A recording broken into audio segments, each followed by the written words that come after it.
Turcio. Welcome to Australian Musician. Very, very proud to be here. Phil, tell me about growing up with music around you and your parents' influence on the music that you play now. Oh, well, you know, Dad, everybody knows in Melbourne, Dad is very well respected and he's a great pianist and, you know, my biggest influence. He was tough. He was a tough teacher. And he said to me that at the age of 3, I was able to hear something on the radio and play it. And he said, well, I felt obliged. You had to learn how to play the piano. So it started from that. So I think I started possibly, lessons at the age of 5 or 6. And it was interesting. You know, he was tough. But the good thing about Dad was he had an eclectic sort of, record collection. So when he wasn't around, I'd sort of delve into it and, listen to Stevie Wonder and, everything from Stevie Wonder to Herbie Hancock to Chick Corea to, Weather Report, Oscar Peterson. So it was there, it was always part of my life, and I loved it, and I would absorb it, and I was lucky, very, very lucky to have that. And then I sort of learnt with Dad, I think till I was about 14, and then it I think he sort of felt he was being too tough as well, so he sent me to somebody else. And Teresa Filmer, who's actually, she was a great teacher, and her son is one of my best friends. And I learnt with her for a few years, and all classical piano. And at the same time, I was listening to everything from Van Halen to Yngwie Malmsteen, Chick Corea, everything that the 80s had to offer. So it was a great era to be part of, because so many new styles were being invented, and electronics. I was always into electronics. I learned to program music from a very young age, so it's all sort of intertwined. Yeah. Did you specifically have keyboard heroes? I had band heroes. I did have keyboard heroes, like, the usual suspects, the Herbies, the Chicks, the Joe Zawinulls. I discovered Lowell Mays at a very, very young age, and that was a huge influence on me. I used to transcribe guitar solos. So I'd transcribe Yngwie Malmsteen. I would transcribe Pat Metheny. Anything that would teach me how to, improvise over certain chord progressions. I'd try to transcribe Oscar Peterson. I did whatever I could. Very obsessive compulsive, very, very keen, very eager to learn. Tried to surround myself with musicians that were far, far superior to me. And I think I was always good at adapting and learning on the job, because I was gigging at a very young age. And Dad, I think from 15, 16 onwards, Dad sort of kept his distance and kept an eye on me from, he didn't get involved too much. So yeah, gigging at a very young age was the best way to learn. Yeah. We'll talk about your new solo album soon. Yep. But I wanted to go through some of your career milestones. I've got a list here. You played in the Hey Hey It's Saturday band. I did a Hey Hey on and off for a number of years, and then I think the last year I joined for the year. I've been very fortunate to do a lot of TV over the years, and Hey Hey was, relatively straightforward. It was, we were, backed artists. Lots of play-ons and playoffs. It's going back a while. That's 22 years ago. So, and at the same time we were doing, there was a Monday night TV show called In Melbourne Tonight. I don't know if you remember that. That was a tough gig. There was always a lot of music to play in a 2-hour show, and like everything, very minimal rehearsal. So they were all incredible experiences, and we were young, but there was a whole bunch of us there. There was a whole bunch of young guys that had grown up together that were suddenly thrown into this situation, and we did the best we could. So it was, definitely another scenario of learning on the job. Yeah. Sydney Olympics 2000. What was your involvement? Sydney Olympics was one of our highlights. My wife and I had composed a piece of music, which we'd submitted to, I think at the time was SOCOG. We didn't know that they were going to use the song until the opening ceremony happened. And, we were like, well, geez, they haven't said they're not using it. The opening ceremony's happened. What's going on, So, and what eventuated was that it was the closing song where they extinguished the flame. And it was an incredible life experience being at the Olympic Arena there, experiencing, our song being performed to that magnitude. It was incredible. That was 20 years ago as well. 21 years ago now. Wow. Feels like yesterday. We'll get current soon. Yes, that's okay. That's okay. 2008, you were nominated for a Grammy, Best New Contemporary Jazz Group. Tell me about that group, who was in it, and did you get to go to the Grammys? No, it was so basically a preliminary Grammy. I think there are 2 rounds of Grammy nominations. Preliminary Grammy, then you get down to the final 4, and then we didn't get to the final 4. But I think that in itself was, it was a great moment. It's not something that I talk about a lot because it's in Australia. It feels like it's not, it's not something that's really that big of a deal. But I think if we had got to a second round nomination, it would have been like, wow, I can actually go to this.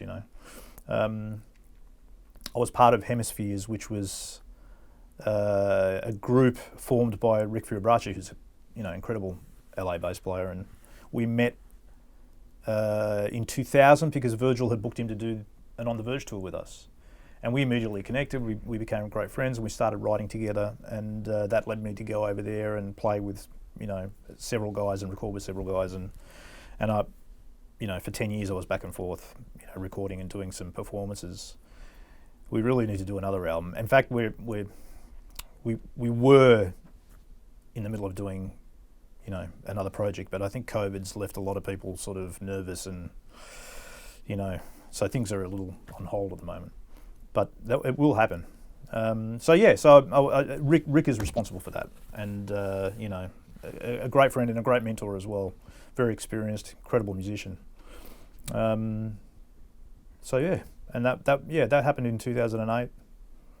And sometimes I forget about it, but it is what it is. A performance that I saw was you backing Larry Carlton. Oh yeah. So tell me about that experience. Well, that was a lot of fun. Larry's an icon, and I think Jerry at the time had been approached about putting a band together, and it was the same situation. We rehearsed once. Larry gave us the music. It was stuff that we had grown up listening to. We did, I think, maybe 2 or 3 weeks. It was great. It was successful. Larry was an absolute gentleman. Really, really easy to work with. I think he enjoyed us. It was definitely a great experience. Another one for the resume, and I think if he came back, it would be great. But who knows? At the moment, who knows? Yeah. I'll just throw some more names at you. Yeah. Katie Lang. Katie Lang was just she's incredible. I don't. It was I think we did the Logies one year, and she came on and performed a few songs with us. It's not somebody that I spent any time with, not somebody that I met. And there's been hundreds of those over the years. You're part of the band, people walk in, they do their thing, they leave. So, so I really had no interaction with her whatsoever. But yeah, that's the, the benefits of being a session guy. You get to work with numerous artists. Some good experiences, some not, but that's the nature of the business. So who's been some of your favourite artists to work with? Look,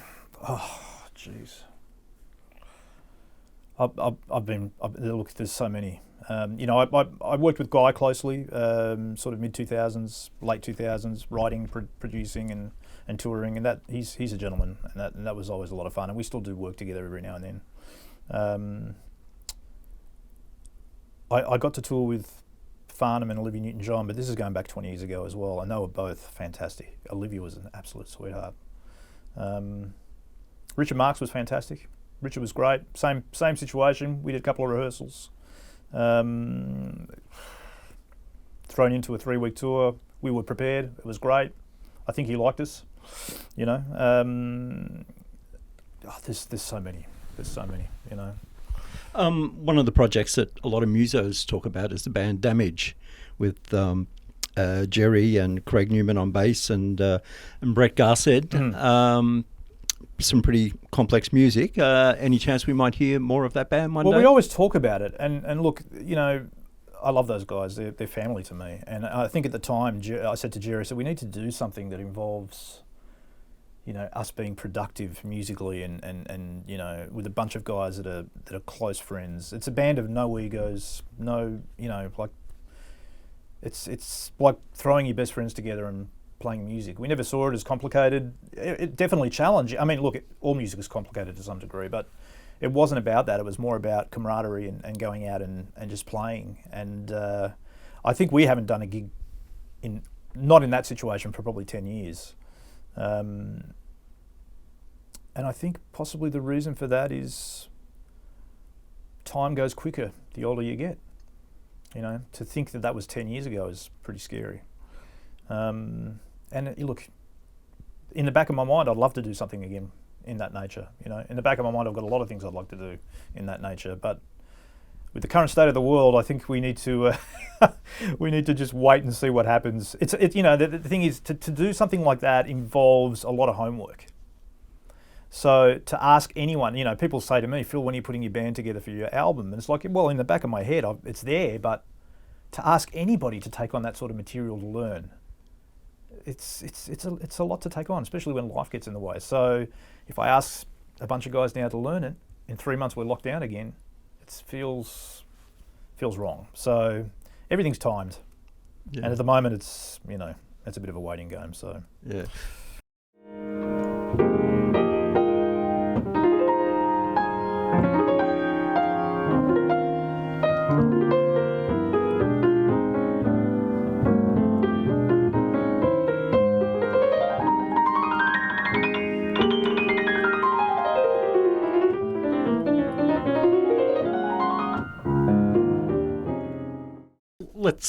Let's talk about the album. It's your second solo album? Yeah, second solo album. Took me 10 years to do it. It's an interesting way about doing an album. I mean, look, I planned on, like with my first album, I planned on recording a band and, you know, doing it live and, you know, the usual thing. But it got to the point where I was putting so much time into these tunes in the studio by myself. I got a certain sound that I thought if I start to actually try and do this live, it's going to open a can of worms and it's going to change everything that I'm already hearing. So I just continued it as a programmed project. And look, I've been programming all my life, so I figured, well, I might as well do something for myself. I do it for everybody else. And it just sort of eventuated. It grew over a period of 4 or 5 years. The plan now is to possibly release it, and I was going to do it this year, but I've been fortunate enough to keep working to feature, sort of A-name drummers that can expand the audience. So, you know, I had Will Kennedy Will Kennedy from Yellow Jackets, who's another great influence on me and greatest, you know, loveliest human being. He's just played, well, a few months ago, he did some video and played on one track. I got Gary Novak, who's going to do another track, who's another great LA-based drummer. And today I just received some drum tracks from Larnell Lewis, who's a Canadian drummer from Snarky Puppy. So what I'm trying to do is, you know, handball these to, you know, one drummer at a time and release them slowly, and then release a book as a play along, and, you know, an education package basically. Yeah. We haven't mentioned it. The album is called The Quiet. The Quiet, yes. Why is The Quiet the title track? I have no idea. I wrote a track. I wrote a track for an artist who will remain nameless that never ended up using it. Was going to use it and never ended up using it. And it turned out that I liked the track so much without the actual vocal, which is the title track. I just left it as it was, and the quiet just came to me when everything locked down, and everything was really quiet. You know, that was the inspiration for it. The album's not very quiet, but there are a few tracks on there that are a little further back than the usual. So that's pretty much the reason. And I wanted to do a film clip to the quiet, and I may still do it. That basically just shows, sort of iconic places in the world that are isolated. I'll get around to that eventually. There are some pretty complex rhythms and time signatures on the album, right from the start. The opening track, Providence, is a good example of that. Yes. Obviously, you like to challenge yourself musically? Yeah, I mean, from as long as I can remember, I was always dabbling in odd sort of times, and I try to approach it. I don't think of it as odd. Oh, it's hard to explain. I don't think of it as odd. It's just what I hear. And because of today's technology, I can finesse it, and I can get it to feel a certain way. It becomes complicated when you sit down and actually try to learn it. It's like, oh, I actually wrote this, and it's bloody difficult.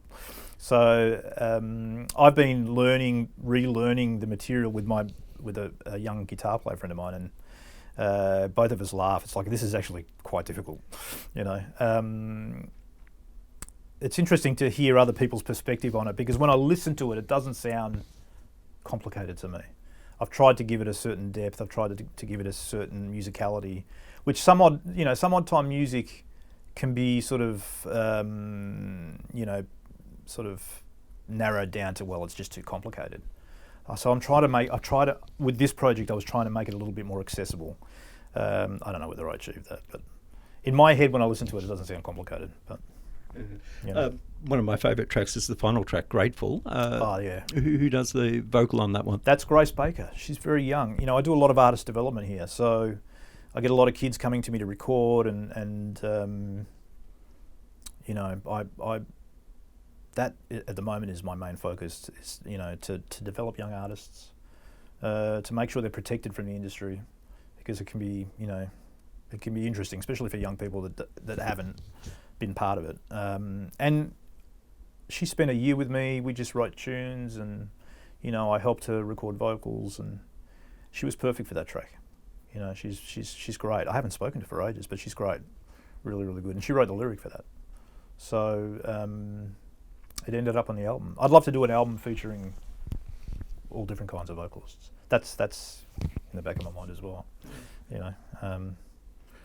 One thing at a time. Is there a track that's closer to your heart on the album than others? I think for me, The Quiet is, the one that resonates the most with me. It's hard to say that. They were all written for specific. Some tunes I'd written because somebody, certain drummers had asked me for tunes that they wanted to play, so I'd composed with certain players in mind, and then ended up using them myself. So, but no, I don't. The Quiet, there's a certain depth to that tune that is more me than the rest of it, which is sort of strange. But another thing in the back of my mind, I'd love to do a solo piano album, but it's maybe in the next few years. Yeah. We're not getting any younger. So, Phil, let's talk about the gear that you used on the album. It's all computer based, all of it. I route certain things through certain pre's, and reamp a few things, but it's all sample based. Things like Superior Drummer. I use all the Spectrasonics software. Ivory pianos, Keyscapes pianos, Omnisphere, which I use for everything. There's a lot of software. Anybody that dabbles in studio production knows what I'm talking about. We have too much software at our disposal nowadays. It's just too much. I've sat here, for hours or days trying to catalogue sounds, and I've been able to do it over a period of 10 years. But it's infinite. So, but yeah, it's all software based. I mean, I use Logic. That's, I think I used it from version 4 up to version 10 point something now. I've been using that since 2005, I think. As we discussed before, sometimes Pro Tools for a few things, but mainly, 90% of the time Logic. I've just upgraded. Well, I don't know if it was an upgrade, I've got to tell you. I bought this new trash can Mac, and I don't know if it's any more powerful than the computer I had 10 years ago, so it's still doing odd things. I just upgraded the interfaces to the UAD stuff. I run everything through a Neve 8816, which is basically, transformers of a Neve console, just to take it out of the digital realm. It's not a complicated setup. Yeah. So it was mainly MIDI keyboard rather than analog keys? It's all MIDI. Yeah, everything's MIDI. Yeah, everything's in the box. It's massively convenient. Even the piano, which I've just purchased, some great mics for. It will be useful for certain things, but most of the time for convenience and for time, samples. It's never going to replace a piano, never. But sonically, it's much easier to manipulate, So, but my plan is to get that piano up and running, so it sounds incredible. But the room needs a bit of treatment, so. So hopefully you'll get to play this material live. Yes. When you do, will it be a difficult album to reproduce? I've got an idea of how to go about it.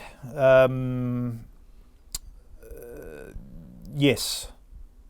But, it would be one of those things where I really need 4 keyboard players to reproduce it. And, maybe that'll happen one day. There are guys in town that could definitely cover it. I think maybe I'd probably run some track, and I'd like it. The vision is for it to be production based as well as live. So to have the combination of the two, work out how to make it feel live, but also retain, the sonic template of the album. So it's there.